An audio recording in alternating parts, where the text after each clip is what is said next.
Hello students, welcome to our channel creating mathematicians. Students, मैं अपने channel पर teachers recruitment exam, intermediate, BSc, IIT JEE, NDA आदि exam से related topics के lectures के videos upload करता हूं। यदि आप इन एग्ज़ाम में से किसी से भी रिलेटेड हैं और आपने मेरा चैनल फर्स्ट टाइम विजिट किया है तो मेरे चैनल को अवश्य सब्सक्राइब करें और बेल आइकन ज़रूर प्रेस करें, जिससे मेरे लेक्चर्स आपको मिलते रहें।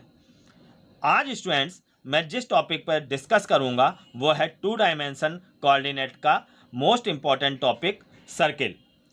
स्टूडेंट, जैसा कि आपने डिमांड की थी कि आपको हाई लेवल का पढ़ना है, मैंने आपसे पूछा था कि आपको किस लेवल का पढ़ना है, तो आपने हाई लेवल की डिमांड की है मोस्टली लोगों ने। तो मैं इस सर्किल को और आगे से जो भी लेक्चर्स लूँगा उनका लेवल हाई रखूँगा। इसके लिए आपको बहुत ज़्यादा कठिन परिश्रम करना पड़ेगा, लेकिन मैक्सिमम 1 साल अगर आप मेरे साथ जुड़कर मेहनत से तैयारी कर लेते हैं तो बड़ा से बड़ा एग्ज़ाम आप इजीली बीट कर सकते हैं। तो आइए शुरू करते हैं आज का लेक्चर। सबसे पहले हम आते हैं सर्किल की डेफिनेशन पर।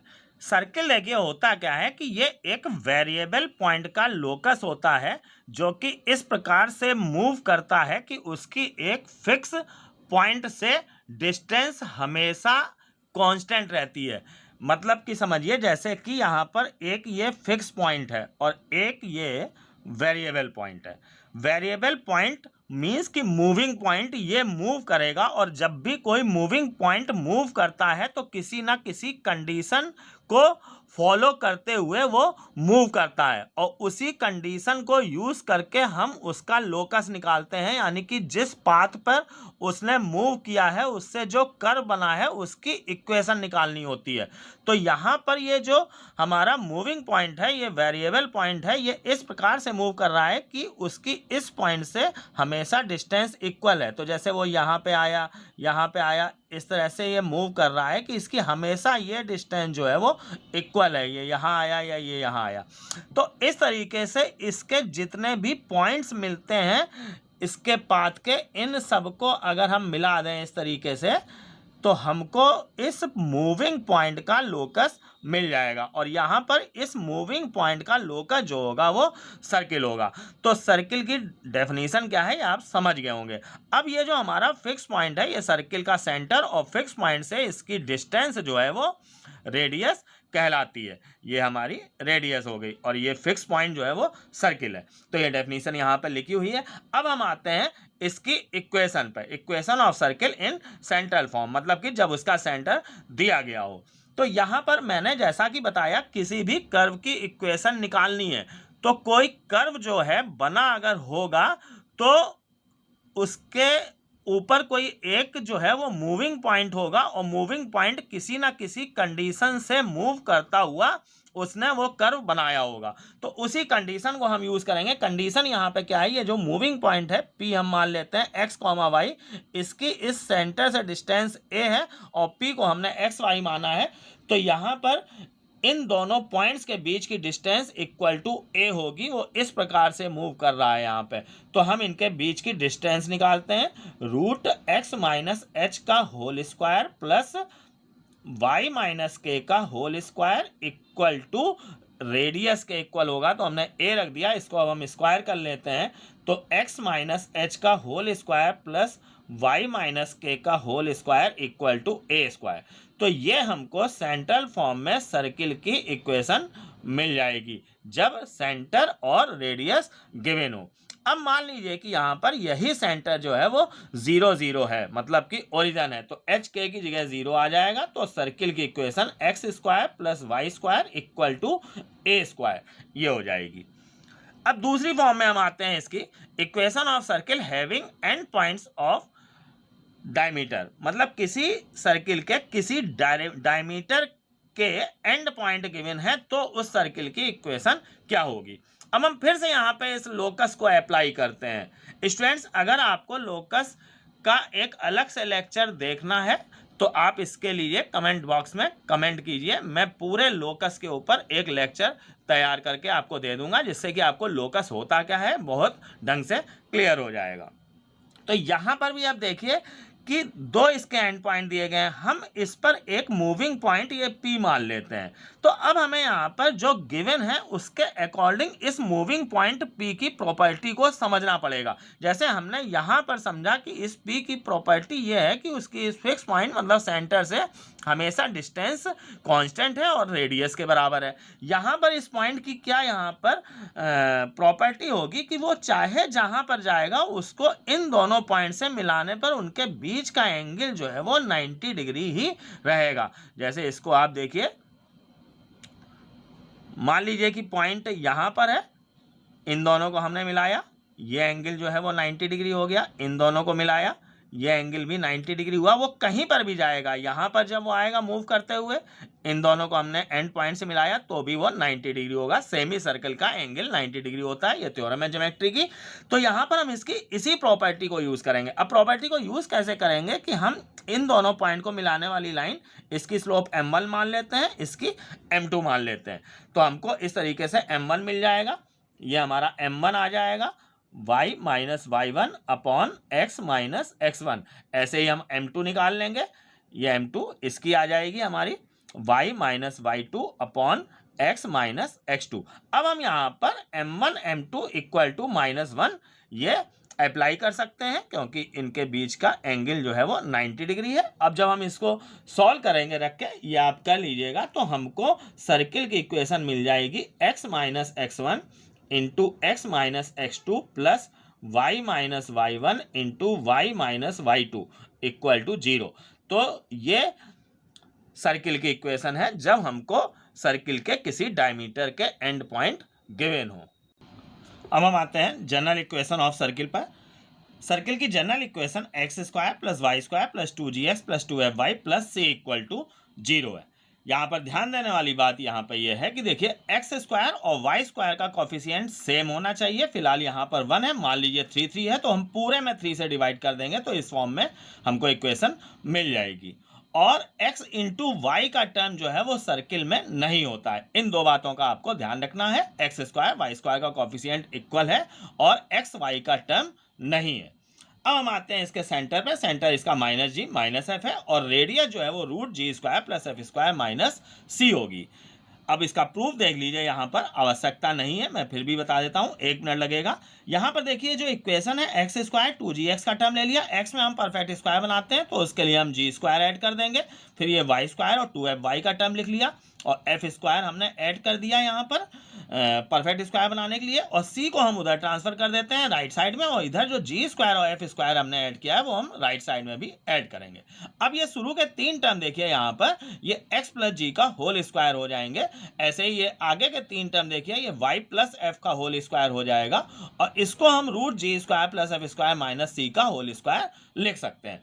अब हम इसको कंपेयर करेंगे सेंटर फॉर्म में जो सर्किल की इक्वेशन है। जब हम इसको और इसको कंपेयर करेंगे तो h और k की वैल्यू देखिए माइनस जी माइनस एफ आ जाएगी, यानी कि सेंटर माइनस जी माइनस एफ हो जाएगा, वही सेंटर ये मैंने लिखा है। और a की वैल्यू इससे कंपेयर करने पे root g square plus f square minus c आ जाएगी। तो इस तरीके से इसका सेंटर और रेडियस यहाँ पर निकाला गया है। अब हम आते हैं सर्किल की पैरामेट्रिक इक्वेशन पे। देखिए पैरामेट्रिक पॉइंट क्या होता है और पैरामेट्रिक इक्वेशन क्या होती है। तो सबसे पहले तो देखिए यहाँ पर एक पैरामीटर थीटा यहाँ पे जो डिफाइन किया गया है कि जैसे सर्किल पे कोई भी पॉइंट है, मान लीजिए P, उसको हम उसके सेंटर से मिलाएं और सेंटर से मिलाने वाली लाइन पॉजिटिव एक्स एक्सेस से जो भी एंगल यहाँ पर बनाती है उसको हम थीटा मान रहे हैं, और थीटा यहाँ पे जो है वो पैरामीटर का काम करता है। अब हमें इस थीटा के टर्म में और इसकी रेडियस मान लेते हैं हम, इसकी a है, तो रेडियस और थीटा के टर्म में इस पॉइंट P के कोऑर्डिनेट लिखने हैं। तो जो भी पॉइंट P के कोऑर्डिनेट आएंगे वो पैरामेट्रिक पॉइंट ऑफ सर्किल कहलाएगा, और इन्हीं पॉइंट के टर्म में जो इक्वेशन लिखी जाएगी वो पैरामेट्रिक इक्वेशन होगी। अब कैसे आती है इसको आप देखिए, इसकी हमने रेडियस a मान ली। देखिए इसका यहाँ पर सेंटर जो है वो ओरिजिन है, मतलब कि हमने ये जो सर्किल लिया है वो x square plus y square equal to a square ये लिया है। ऐसे इस वाले फिगर में देखिए इसका सेंटर एच के है और रेडियस इसकी भी हम वही a ले लेते हैं, तो ये x माइनस एच का whole square plus y minus k का whole square equal to a square, ये वाला सर्किल है।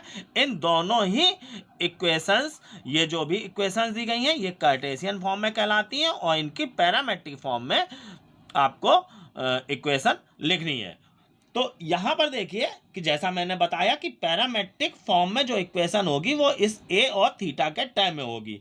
तो सबसे पहले तो हम इस पॉइंट के कोऑर्डिनेट इन्हीं ए और थीटा के टर्म में निकालते हैं। तो देखिए ये ए है, ये एंगल थीटा है, तो इसका ए से लगा कंपोनेंट यहाँ से यहाँ तक ये पी एन मान लेते हैं, ये परपेंडिकुलर जो है वो ए कॉस थीटा होगा और सामने वाला ये जो है ये ए साइन थीटा होगा।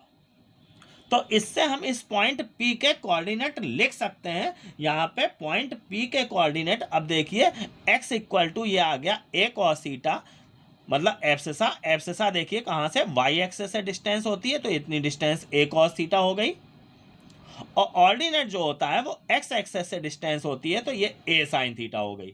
तो पहली बात तो ये कि इसका पैरामेट्रिक पॉइंट सर्किल का ये होगा इस वाले सर्किल का, जिसकी की equation x square plus y square equal to a square है। अब इसकी हमको पैरामेट्रिक इक्वेशन लिखनी है इस सर्किल की। तो यहाँ पर करना क्या होता है कि ये जो पैरामेट्रिक पॉइंट हमारा आ गया है, इसी को हम एब्सिसा जो है उसको x इक्वल टू करके लिख देंगे, x equal to a cos theta, और ऑर्डिनेट को हम y इक्वल टू करके लिख देंगे a साइन थीटा। तो ये जो कंबाइंड फॉर्म में हमको दो रिजल्ट मिले, ये दोनों मिलके मतलब ज्वाइंट फॉर्म में पैरामेट्रिक इक्वेशन कहलाती है। कुल मिला के पैरामेट्रिक पॉइंट को ही एब्सिसा इक्वल टू एक्स और ऑर्डिनेट इक्वल टू वाई रख के हमको एक ज्वाइंट इक्वेशन बनानी होती है, और यही ज्वाइंट इक्वेशन जो हमको मिलती है यही पैरामेट्रिक इक्वेशन ऑफ सर्किल कहलाती है। अब हम आते हैं इस वाले सर्किल पर जिसका कि सेंटर एच के और रेडियस ए है।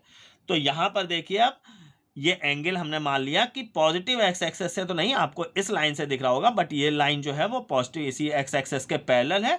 तो एंगल ये थीटा हमने इस लाइन से लिया, मीन्स कि ये एंगल जो है वो इसी एक्स एक्सेस से ही होगा। अगर हम इसको आगे बढ़ाएं तो इधर ये थीटा एंगल हमको मिलेगा। अब देखिए ये फिर से वही वाली बात, ये ए कॉस थीटा हो जाएगा और इतना यहाँ से यहाँ तक इतना ये जो है ये ए साइन थीटा हो जाएगा। अब हमें इस पॉइंट का कोऑर्डिनेट लिखना है, तो P का कोऑर्डिनेट जो आएगा वो देखिएगा ये इतनी डिस्टेंस, एब्सिसा हमेशा y एक्सेस से डिस्टेंस होती है, तो इतनी डिस्टेंस इसको हम इसके इधर बराबर कह सकते हैं। ये मान लीजिए कि L पॉइंट है, ये M पॉइंट है। तो यहाँ पर देखिए इतनी ये डिस्टेंस जो है इस OM के बराबर होगी। OM में OL जो है वो देखिए ये इतना H होगा क्योंकि सेंटर H है, इतनी डिस्टेंस H होगी, इतनी डिस्टेंस ये K होगी। तो ये H plus a cos theta इसका एब्सिसा आ जाएगा, H plus a cos theta, comma ordinate के लिए देखिए ये इतनी डिस्टेंस है, इसमें ये ए साइन थीटा है और इतनी ये K है, तो ये हमको मिल जाएगा K plus a sine theta. तो इस तरीके से ये जो पॉइंट P है इसका पैरामेट्रिक पॉइंट ये हो जाएगा। पैरामेट्रिक फॉर्म में, कार्टेशियन फॉर्म में इसके कोऑर्डिनेट x, y है, पैरामेट्रिक फॉर्म में कोऑर्डिनेट ये हो जाएंगे। अब हमें इसकी इक्वेशन लिखनी है, तो यही जो हमारा एब्सिसा है इसको x के इक्वल लिख देंगे, x equal to h plus a cos theta, और y इक्वल टू जो ऑर्डिनेट है लिख देंगे ये k plus a sine theta.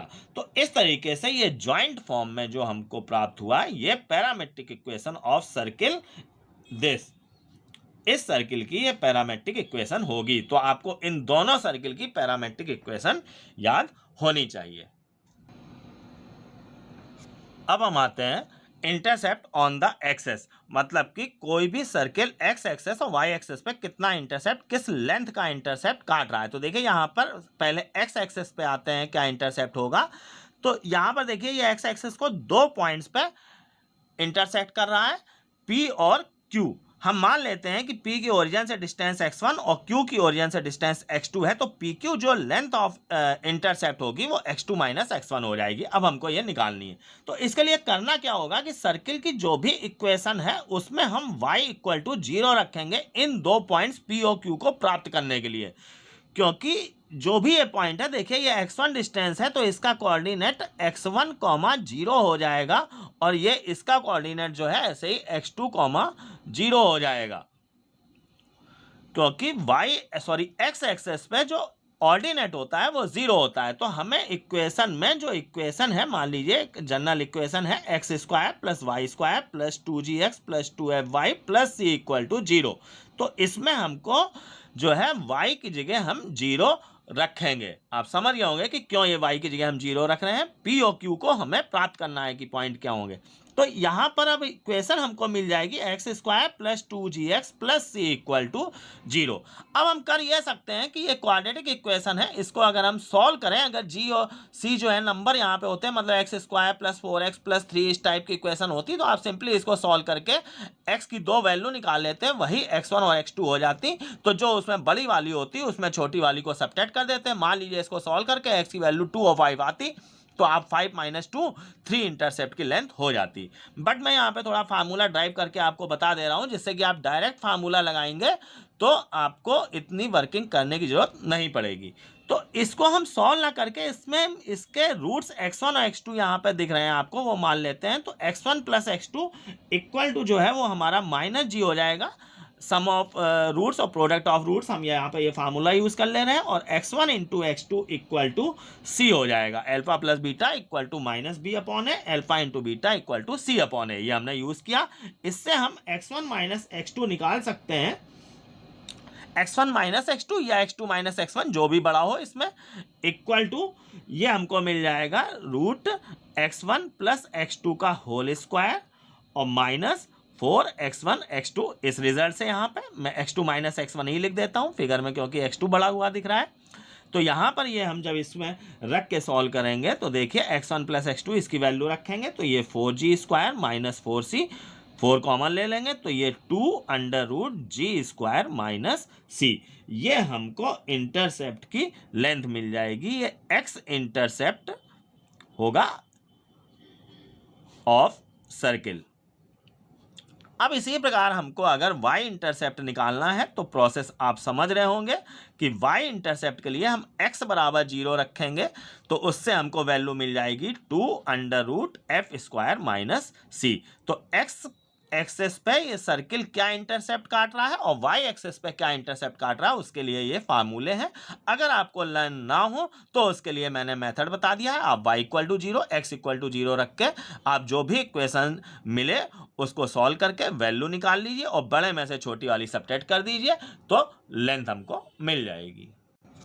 अब एक इम्पॉर्टेंट बात आप समझिए यहाँ पर, जैसा कि मैंने बताया कि अगर आपको इंटरसेप्ट चाहिए तो आप y इक्वल टू 0 रखिए, x में एक क्वाड्रेटिक इक्वेशन मिल जाएगी, उसको सॉल्व करिए, x की दो वैल्यू मिलेंगी।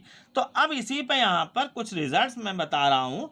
अब जो आपने दो वैल्यू निकाली वो मान लीजिए अलग अलग आती हैं, जैसे यहाँ x1 और x2 अलग अलग आई, 2 और 5 आई, तो इस तरीके से हमको एक इंटरसेप्ट मिलेगा। और मान लीजिए कि जो दो वैल्यू आई, क्वाड्रेटिक इक्वेशन सॉल्व करने पे वैल्यू तो दो ही आएंगी, ये तो पक्की बात है।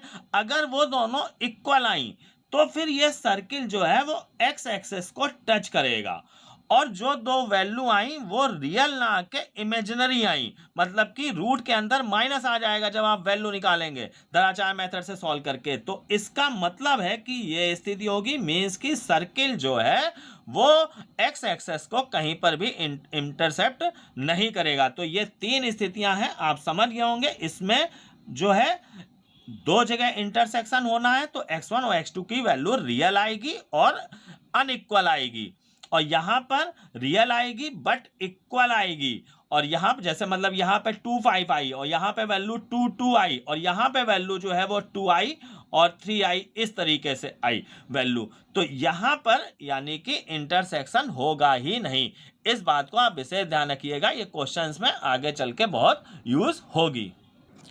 आगे देखिए, कंडीशन ऑफ टेंजेंसी, मतलब कि यहाँ पे कोई लाइन जो है y equal to m x plus c किसी सर्किल की टेंजेंट है, तो इसकी कंडीशन क्या होगी ये हमको निकालनी है।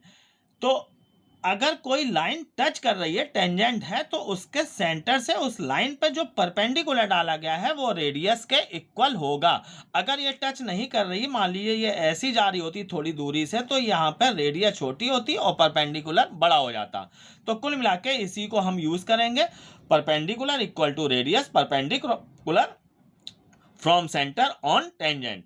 तो देखिए यहाँ पर formula c upon root a square plus b square होता है ओरिजिन से, वैसे x1 y1 से ax1 plus b वाई1।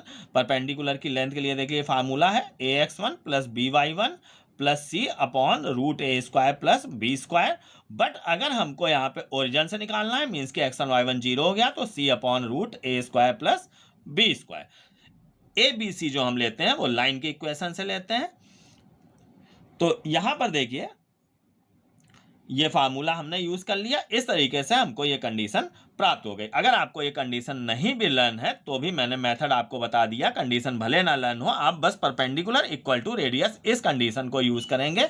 Main condition यहाँ पर ये है, इससे आप इसको प्राप्त कर सकते हैं। मैंने इसीलिए यहाँ पर इन सब की जो है वर्किंग पूरी करके दिखाई है कि अगर आपको लर्न नहीं है, वर्किंग याद रहती है, अगर आपने प्रैक्टिस की और करने में दो सेकंड लगते हैं इनको करने में, मतलब ये सब करने में कोई बहुत समय नहीं हो लगता है, तो आप इसकी प्रैक्टिस कीजिए। इक्वेशन ऑफ टेंजेंट अब देखिए, जैसे कोई सर्किल दिया गया है, इसकी इक्वेशन ये x square y square 2gx 2fy plus c equal to 0 जो जनरल इक्वेशन होती है, इसके किसी पॉइंट x1 y1 पर हमको टेंजेंट की इक्वेशन निकालनी है। तो उसके लिए फिलहाल फार्मूला ये लिखा है आपके सामने।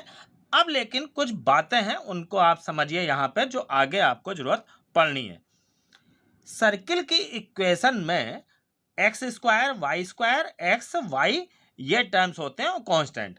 तो यहां पर रिप्लेसिंग कुछ करनी होती है टेंजेंट की इक्वेशन निकालने के लिए। उसको आप देखिए, जैसे कहीं अगर एक्स स्क्वायर लिखा है तो हम उसकी जगह रिप्लेस करेंगे एक्स x1, वाई स्क्वायर की जगह हम रिप्लेस करेंगे वाई y1, 2x की जगह हम रिप्लेस करेंगे x प्लस x1, 2y की जगह रिप्लेस करेंगे हम y प्लस y1। तो कभी भी हमको टेंजेंट की इक्वेशन या कॉर्ड की इक्वेशन लिखनी है तो ये चार रिप्लेसिंग है, ये होनी है। बाकी आगे इसके बारे में मैं आपको पूरा बहुत क्लियर ढंग से बताऊंगा। तो यहाँ पर देखिए हमें टेंजेंट की इक्वेशन लिखनी है, तो हम ये रिप्लेसिंग करेंगे, एक्स स्क्वायर की जगह एक्स x1 आ गया, वाई स्क्वायर की जगह वाई y1 आ गया, जी रखा रहने दिया और 2x की जगह x प्लस x1 आ गया, और f रखा रहने दिया, 2y की जगह y प्लस y1 आ गया, ये रिप्लेसिंग कर दी। सी वैसा ही का वैसा ये रखा रहेगा। तो इस तरीके से हमको ये इक्वेशन टेंजेंट की मिल जाएगी। आप ये इक्वेशन ना भी लर्न करें, कुछ भी दी गई हो, जैसे x square y square plus 6x plus 8y दी गई है, तो वहां पे आप ये रिप्लेसिंग करके इस फार्मूले को बना सकते हैं। और फिर x1 y1 जैसे 2,3 पॉइंट दिया गया है, तो x1 y1 की जगह 2 3 रख के टेंजेंट की इक्वेशन निकाल सकते हैं। तो अब तीन बातें और आप समझिए, ये रिप्लेसिंग वाली बात तो हो गई। होता क्या है कि जैसे किसी भी कर्व की इक्वेशन दी गई है तो उसकी इक्वेशन को हम s इक्वल टू 0 से शो करेंगे। जैसे कि ये x square plus y square plus 2gx plus 2fy plus c equal to 0, ये कर्व की इक्वेशन है। इसको हम शो करेंगे s से। इसका LHS जो भी है सब कुछ LHS में ले आएंगे, RHS 0 होना चाहिए, तो LHS को हम शो करते हैं s से। तो एक क्वांटिटी ये हो गई s इक्वल टू 0 कि s क्या है। अब हम आते हैं t पर। टी हम इसी रिप्लेसिंग को करके निकालेंगे। ये टी रिप्लेसिंग जो है वो केवल टेंजेंट के लिए नहीं, कॉर्ड के लिए भी और भी कुछ जगहों पे करनी होती है। सबके अलग अलग बस मतलब होते हैं, लेकिन रिप्लेसिंग यही है। ये सब आपको आगे क्लियर होगा। तो टी हमारा हमें जो भी होगा वो x square y square 2x 2y की जगह ये रिप्लेसिंग करके मिलेगा। तो टी हो गया एक्स x1, वाई स्क्वायर की जगह y y1 plus g x प्लस x1 plus f y plus y1 और प्लस सी। तो कहीं पर भी अगर टी हो तो आप समझ जाइएगा कि इन रिप्लेसिंग को करके टी प्राप्त किया गया है s इक्वल टू 0 जो कर्व की इक्वेशन है उसमें से। अब आते हैं हम s1 पे। तो यहां पर ये s1 जो है वो जो पॉइंट हमको x1 y1, देखिए ये x1 y1 पॉइंट है, उसी से हम ये t और s1 प्राप्त करेंगे इस कर्व की इक्वेशन से। कर्व यहाँ पे सर्किल हो या पैराबोला एलिप्स हाइपरबोला कुछ भी हो, सब में यही वर्किंग होती है। तो हम यहाँ पर अब इसमें x1 y1 रिप्लेस कर देंगे पूरा पूरा, मतलब कि x1 स्क्वायर हो जाएगा s में, ये y1 स्क्वायर हो जाएगा प्लस 2g x1 हो जाएगा, 2f y1 हो जाएगा प्लस c। इस तरीके से हमको s1 प्राप्त होगा। तो t और s1 में आप अंतर समझ पा रहे होंगे। यहाँ पर t और s1 दोनों ही इस s इक्वल टू 0 जो कर्व की इक्वेशन है उससे हमको प्राप्त करने होते हैं। तो अब हम आते हैं यहाँ पर आगे के कॉन्सेप्ट्स पे। Length of tangent. किसी external point p x1 y1 से किसी सर्किल पर दो टेंजेंट ड्रॉ की जा सकती हैं। ये आपने ज्योमेट्री में थ्योरम पढ़ी होगी और उन दोनों की लेंथ जो है वो इक्वल होती है, ये भी आपने पढ़ा होगा। अब हमें उसकी लेंथ होती कितनी है ये निकालनी है। तो देखिए यहाँ पे लेंथ जो होती है इक्वल टू रूट S1 होती है। इतना आप बस याद रखें, length equal to root S1 ये होती है। मैंने यहाँ पे लिख दिया है फिलहाल S1। अब आप समझ पा रहे होंगे कि अगर सर्किल यही है हमारा जनरल इक्वेशन है तो इससे S1 जो है हमको ये मिलेगा यहाँ पे जो मैंने बताया ये। तो length equal to root S1 होती है। इतना बस आप याद रखें, आपको ये लर्न करने की जरूरत नहीं है, बस आप इतनी बातें ध्यान रखें। कभी भी लेंथ निकालनी हो तो ये जो पॉइंट है ये हम रिप्लेस कर देंगे इक्वेशन में, तो उससे हमको एक न्यूमेरिकल वैल्यू मिल जाएगी, क्योंकि x1 y1 नंबर्स होंगे, कुछ 2 3 4 कुछ भी होंगे। तो ये जब हम इस इक्वेशन में रिप्लेस करेंगे तो हमको एक न्यूमेरिकल वैल्यू जैसे 8 आ जाएगी, 10 आ जाएगी, तो वही इसकी लेंथ होगी। अब हम आते हैं equation of pair of tangent. देखिए यहाँ पर आपको इसी फिगर में देखिए यहाँ पर पेयर ऑफ टेंजेंट दिख रहा है। दो टेंजेंट खींची जा सकती हैं। तो इस पी क्यू और क्यू आर ये पी आर जो हमारी पेयर ऑफ टेंजेंट बन रही है, इसकी इक्वेशन क्या होगी। ये एक पेयर ऑफ स्ट्रेट लाइन जो आपने पीछे प्रीवियस चैप्टर पढ़ा है वो बन रहा है। तो इसकी इक्वेशन होती है S1 equal to T square. अब ये आपको S तो क्वेश्चन में गिवन होगा, क्योंकि यहाँ पर सर्किल की इक्वेशन या जो भी कर्व है वो आपको गिवन होगा, तो वो S हो गया। S1 और T आप इस तरह से प्राप्त करेंगे। उसके लिए कोई एक पॉइंट जो एक्सटर्नल पॉइंट है जिससे pair of straight line draw किया गया है, जिसकी इक्वेशन निकालनी है, तो वो पॉइंट हमको मिलेगा। तो इससे हम T और S1 निकाल के इसमें रख देंगे। तो इस तरीके से हमको पेयर ऑफ स्ट्रेट लाइन की जो भी पेयर ऑफ टेंजेंट होगी उसकी इक्वेशन मिल जाएगी S1 equal to T square के से। इन सब के ऊपर क्वेश्चन जो है मैं नेक्स्ट वीडियो में डालूंगा, उनको आप देखिएगा। Equation of chord of contact देखिए क्या होता है। सबसे पहले तो कॉर्ड ऑफ कॉन्टैक्ट क्या है देखिए। जैसे कोई ये एक्सटर्नल पॉइंट है P, मान लें हम x1 y1, ये कोई एक्सटर्नल पॉइंट है, इससे दो यहाँ पर टेंजेंट ड्रॉ की जा सकती हैं। जैसा कि मैंने बताया दो टेंजेंट ड्रॉ की गई हैं। वो सर्किल को हम मान लें कि ये Q और R पर इंटरसेक्ट करती हैं। तो ये जो QR जो कॉर्ड आपको दिख रही है ये कॉर्ड ऑफ कॉन्टैक्ट कहलाएगी। सिंपली कॉर्ड जैसे इस फिगर में आप देखिए ये केवल कॉर्ड है, इसको कहेंगे कॉर्ड ऑफ कॉन्टैक्ट। तो ये किसी एक्सटर्नल पॉइंट P से जो दो कॉर्ड यहाँ पर दो टेंजेंट ड्रॉ की गई हैं उनके इंटरसेक्शन सर्किल से जो भी होता है उनको मिलाने वाली कॉर्ड है। अब इसकी इक्वेशन जो होती है वो T equal to a square है। अब आप T और S1 समझ गए होंगे, जहां पर भी T और ये S1 S आए तो आप समझ लीजिएगा कि S कर्व की इक्वेशन T और S1 कैसे निकले हैं ये मैंने बता दिया है आपको ढंग से। तो यहाँ पे T देखिए ऊपर भी लिखा है ये x1 प्लस y1, ये मैंने इस सर्किल की लिखी है x square plus y square equal to a square. इसका अगर हम T निकालेंगे तो x1 प्लस वाई स्क्वायर ये रिप्लेसिंग करके हमको प्राप्त होगा। तो T equal to a square chord of contact जो भी होती है उसकी इक्वेशन है। अब मान लीजिए अगर सर्किल की इक्वेशन हमको जनरल इक्वेशन ये दी गई है, S ये दी गई है, तो हम यहाँ पे इसका T ये हो जाएगा। तो आप समझ गए होंगे कि कैसे हमें यहाँ पे कॉर्ड ऑफ कॉन्टैक्ट जो होती है उसकी इक्वेशन निकालनी है।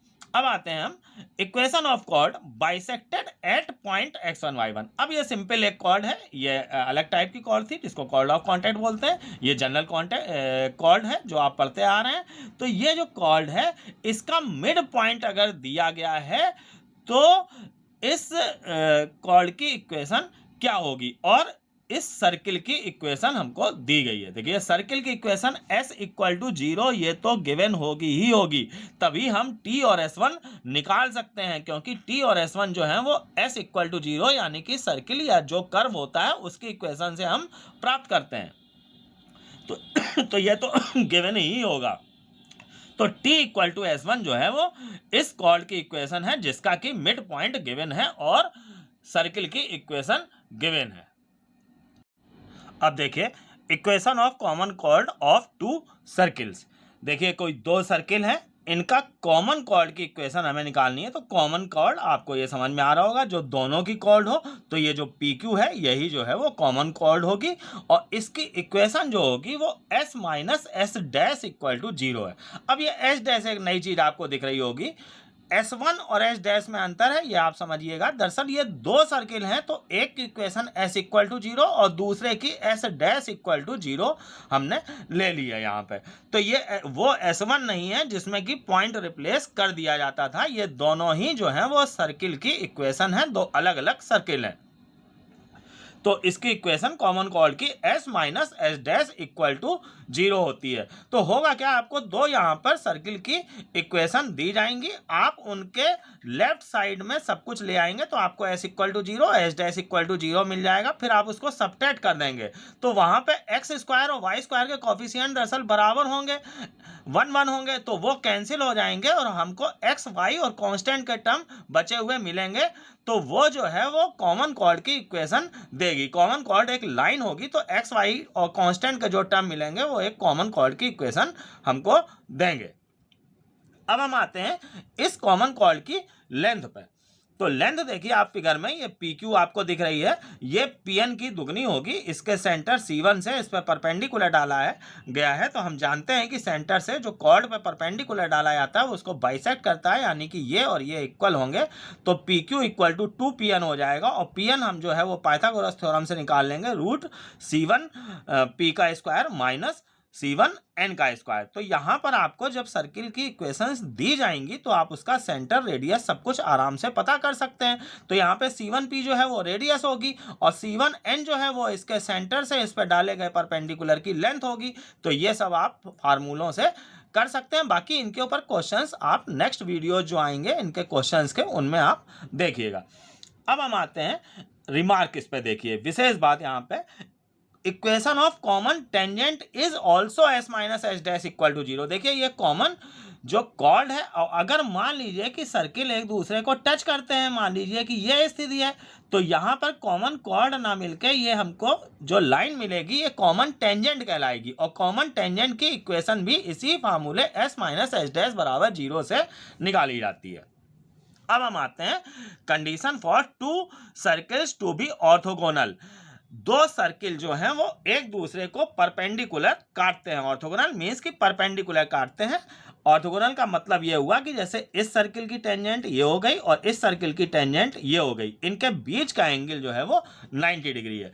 तो सर्किल देखिए दो यहाँ पर लिए गए हैं, x square plus y square plus 2g1x plus 2f1y plus c1 equal to 0। gfc की जगह g1 f1 c1, और दूसरे सर्किल में g2 f2 c2 ले लिया गया है। तो ये दो सर्किल की इक्वेशन है। अब ये दोनों सर्किल जो है वो ऑर्थोगोनल है, इसके लिए ये कंडीशन है। अगर आप इसको लर्न नहीं कर पाते हैं, कभी कभी कंफ्यूजन रहता है, तो इसलिए मैंने यहाँ पे तरीका बता दिया है कि देखिए यहाँ पे ये एंगल जो है वो 90 डिग्री है। तो पाइथागोरस थ्योरम हम लगा सकते हैं, C1p का स्क्वायर प्लस C2p का square equal to C1 C2 का स्क्वायर होगा। पाइथागोरस थ्योरम लगाएंगे और जब हम इसको सॉल्व करेंगे तो यहाँ पर ये कंडीशन हमको प्राप्त हो जाएगी।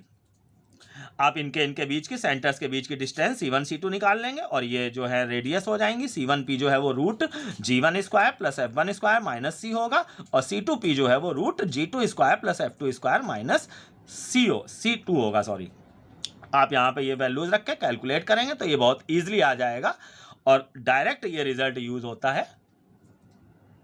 अब जैसा कि आपने यहाँ पर देखा कि दोनों टेंजेंट जो हैं सर्किल्स की वो परपेंडिकुलर हैं, तो उसके लिए ये कंडीशन थी।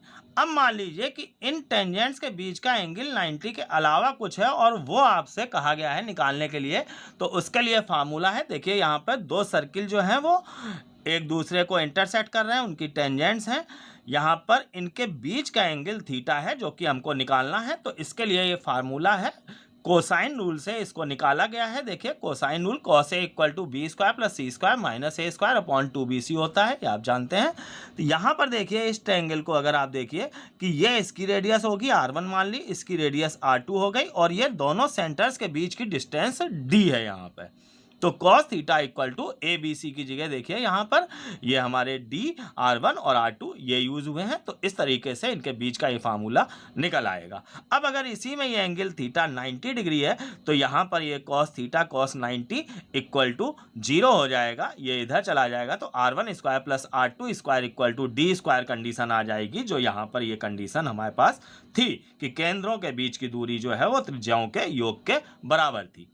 अब हम आते हैं यहाँ पर equation of circle through the intersection of a circle and A line. मतलब एक यहाँ पर सर्किल की इक्वेशन दी गई है S इक्वल टू 0 और एक लाइन की इक्वेशन दी गई है, ये हमने कैपिटल L इक्वल टू 0 ले ली। इन दोनों के इंटरसेक्शन पॉइंट से कोई सर्किल पास हो रहा है, इसकी इक्वेशन हमको निकालनी है।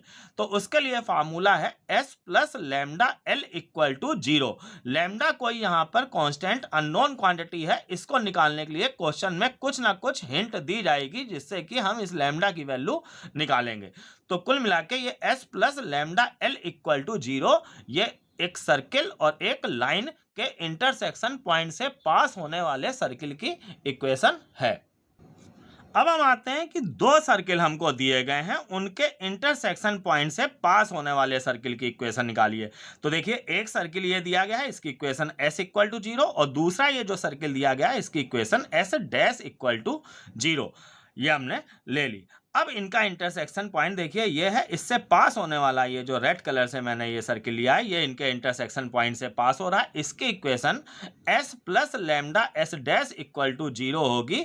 इसमें भी लैम्डा एक अननोन क्वांटिटी है जिसको कि निकालने के लिए आपको क्वेश्चन में कुछ ना कुछ हिंट गिवन होगी। तो यहाँ पर ये जो फार्मूले हैं बस ये आपको लर्न होने चाहिए, इनको क्वेश्चंस में कैसे क्या यूज करना है ये आप क्वेश्चंस में देखिएगा। साथियों मैं आपको बता दूं कि मैंने पूरे सर्किल को बहुत ही डीप यहाँ पर एक्सप्लेन किया है, अभी और बचा है वो भी मैं आपको बता रहा हूँ।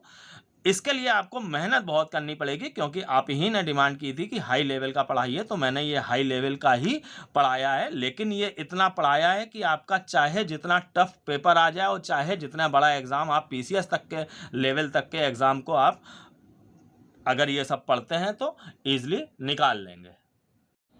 अब हम आते हैं बहुत ही इम्पोर्टेंट मैटर पे, इससे कई बार और काफ़ी क्वेश्चन पूछे गए हैं, काफ़ी यहाँ पे क्वेश्चंस निकल के आएंगे, आप इस मैटर को समझिएगा। Common tangents of two circle, देखिए दो सर्किल दी गई हैं उनकी कॉमन टेंजेंट। तो सबसे पहले तो आप देखिए कॉमन टेंजेंट दो टाइप की होती हैं, direct tangent and transverse tangent.